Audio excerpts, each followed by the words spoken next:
الله لا اله الا هو الحي القيوم. زما رب هغه ذات دی چې د هغه نه علاوه بل څوک حاجت روا نشتا، د هغه رب نه علاوه بل څوک مشکل کشا نشتا، د هغه رب نه علاوه بل څوک د عزت او د ذلت مالک نشتا، د هغه رب نه علاوه بل څوک د بیماری راوستلو والا لري کولو والا نشتا. لا اله الا هو، لا اله نشته د عزت ورکولو والا، لا اله نشتا حاجت پورا کولو والا، لا اله نشتا مرض راوستلو والا، لا اله نشتا مرض لري کولو والا الا هو مگر د دې تمام صفات او مالک او اختیارمند چې دی هغه څوک دی؟ ټول وایي څوک دی؟ شوق سره وایي څوک دی؟ دا یو لویه خبره ده چې د مسلمان زړه ته ورکوزه شوه. صرف دا به نه وایو چې ډوډۍ الله راکړي، ځمکه اسمانونه الله پیدا کړي دي. دا د مکې مشرکان هم منل.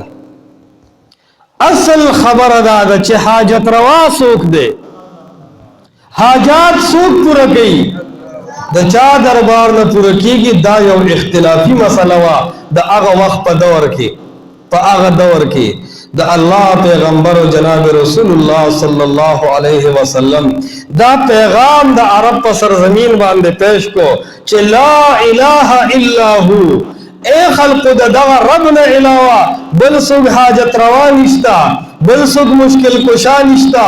پوخا دا خلق سادگانو، نه پوهېدل غریبانان، او عوام همیشه سادگان وي. په دین باندې مین قوم عوام دي.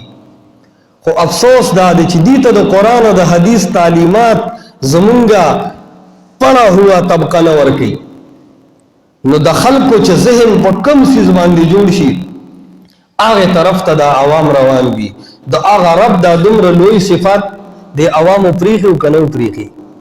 په هر کلي کې ځان له درګاه وه اور خلکو به خپل حاجات او خپل سوالونه او خپل منتونه د هغه قبر، هغه ولی او د هغه پیر په دربار کې کول.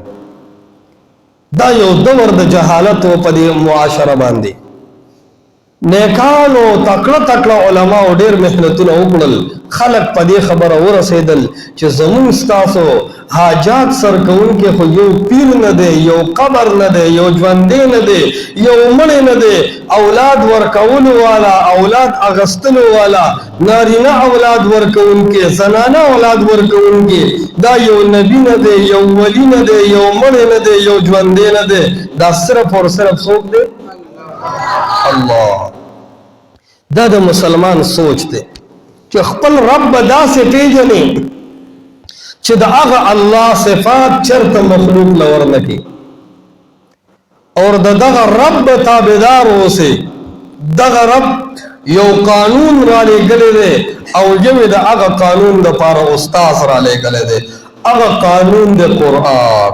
هغه قانون څه دی؟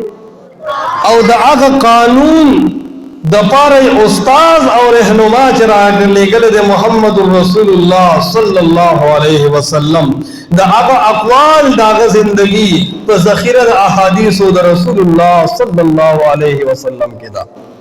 نو دوه اصل اساس دی مسلمان سره، یو د قرآن او بل د احادیث د رسول الله صلی الله علیه وسلم. دا دوه د مسلمان د پاره نجات دی.